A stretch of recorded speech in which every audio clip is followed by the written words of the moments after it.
PMP Reviewer, Project Procurement Management, Reviewer Number 1. PMP or Project Management Professional is an internationally recognized professional designation offered by the Project Management Institute or PMI. As of March 2018, there are 833,025 active PMP certified individuals and 286 charter chapters across 210 countries and territories worldwide. The PMP Certification Exam is based on the PMI Project Management Body of Knowledge or Pembok. There are 10 reviewer questions featured in this video.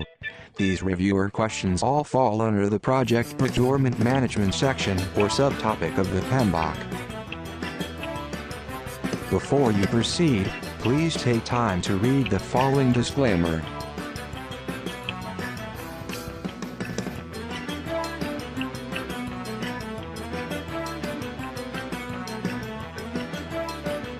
Let's begin.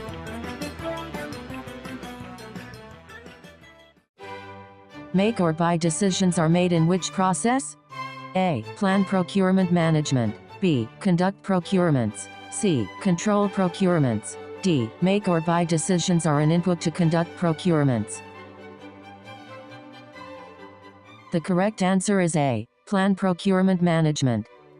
Make or buy analysis is a tool or technique used in plan procurement management. Make or buy decisions are made within this process.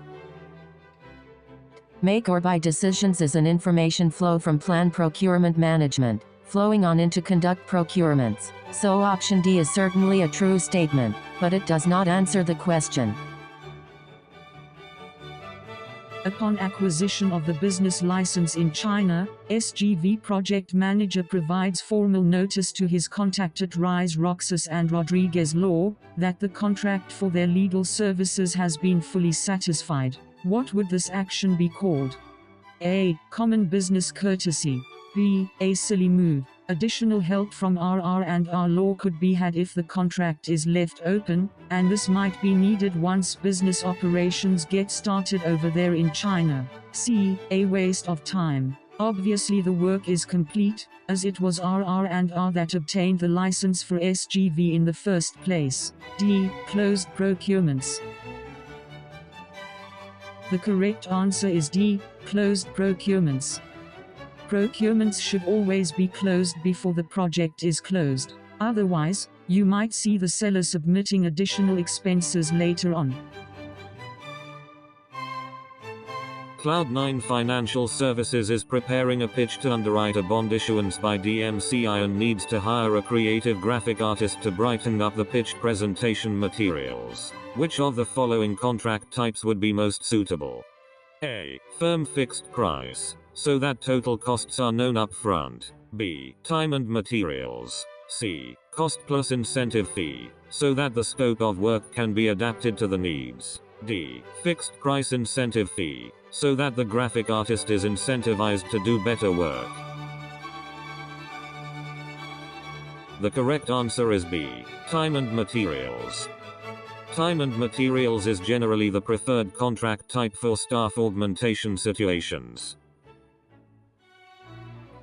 Cloud9 Financial Services has hired Reyes, Roxas and Rodriguez Law to review legal documents associated with a new business license application in China. RR&R is requesting additional fees to cover translation costs, so that Cloud9 managers in Manila can review draft documents. How should this be handled? A. The project budget should be adjusted to reflect the increased costs. B. Cloud9's project manager should tell RR&R that the translation services are clearly part of the original scope of work and no additional compensation will be forthcoming. C. RR&R should be asked to submit a formal change request, with a total cost impact included. D. Cloud9's project manager should start looking around for other Chinese to English translation services, in case this issue does not get resolved soon. The correct answer is C. RR&R should be asked to submit a formal change request, with a total cost impact included. This is a typical change request situation. It may or may not be a legitimate request. It is up to Change Control Board at Cloud9 Financial Services to make that determination. It is not the project manager's place to simply say no, or yes for that matter. It is too soon to be spinning cycles looking for other options for the translation services. All Digital Systems Corporation is seeking ways to shrink their ULF transceiver package size. They believe one option is to move some of the PC board functionality onto the inside surface of the enclosure itself, using some of the new coating materials technologies that are starting to be mentioned in the trade rags. The senior systems engineer is interested in learning what might be possible in this regard. Which of the following would be most appropriate? A. Issue an RFI. B. Issue an RFQ. C. Issue an IFB. D. Issue an RFP, describing the solution desired. The correct answer is A. Issue an RFI. The request for information or RFI is the more appropriate procurement document approach to explore the availability and capabilities of new technologies in the market. Activity resource requirements is which of the following? A. An output from Plan Procurement Management. B. An input to Control Procurements. C. An input to Plan Procurement Management. D. An output from Conduct Procurements. The correct answer is C. An input to Plan Procurement Management. Activity resource requirements are an input to Plan Procurement Management. Which of the following is true of procurement negotiations? A. They are a tool or technique in close procurements. B. They are a tool or technique in conduct procurements. C. They are where sourcing folks get to prove their worth, keeping the seller back on his heels, uncertain of where he stands, so as to end up with the best possible price for the buyer. D. Procurement negotiations are a tool or technique in both conduct procurements and in close procurements, but the nature of the activity is different between the two processes. The correct answer is D. Procurement negotiations are a tool or technique in both conduct procurements and in close procurements, but the nature of the activity is different between the two processes. 3 potential respondents to an RFP are attending a bidder conference. What's going on here? A. Antitrust regulations are being violated through anti-competitive behavior. B. PMI's core value of fairness is being violated as the bidders meet and conspire to coordinate their responses to the buyer's procurement document. C. The buyer is holding a meeting to share information about the procurement with all interested potential sellers. D. Both A and B. The correct answer is C. The buyer is holding a meeting to share information about the procurement with all interested potential sellers. Triple Y Systems is looking for new office space. They need 60,000 square feet, but would like to take down more, so that they have room for growth. At the same time, they would like to preserve the right to hand back space before lease end, in case their fortunes deteriorate. What type of procurement document would be most appropriate? A. An RFI. B. An RFP. C. An IFB. D. A 10-year lease with early exit clause. The correct answer is B. An RFP. This situation calls for a request for proposal or RFP.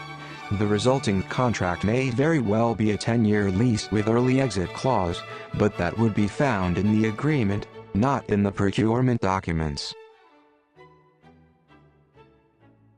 DMCI's recent bond issuance was a big disappointment. The funds raised barely covered the underwriting fees agreed with Cloud9 Financial Services. The CFO and contract administrator for DMCI are meeting with the Cloud9 sales guy. Promises and expectations are reviewed and contrasted with results and fees. The CFO proposes a reduced fee, and mentions that his industry association is tight-knit and word travels fast about business arrangements that don't work out. This is an example of which of the following?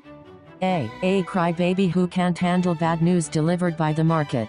B. Close procurements, in which lessons learned are captured. C. Procurement negotiations in the conduct procurements process, in which terms and conditions are set. D. Procurement negotiations in the close procurements process, in which final contract settlements are worked out. The correct answer is D. Procurement negotiations in the close procurements process, in which final contract settlements are worked out. The situation describes procurement negotiations within the close procurements process, in which final settlements are worked out between buyer and seller. The threat of bad references may be just about the only leverage the buyer has at this point. How did you fare in this short test? Did you make a perfect score? Did you get at least 80% of the correct answers? Don't worry too much if you did not do so well. Just keep on reviewing. Watch this video and take your short test again sometime in the near future until you get a perfect score every time. Check out our other available PMP Certification Exam Reviewer videos and playlists.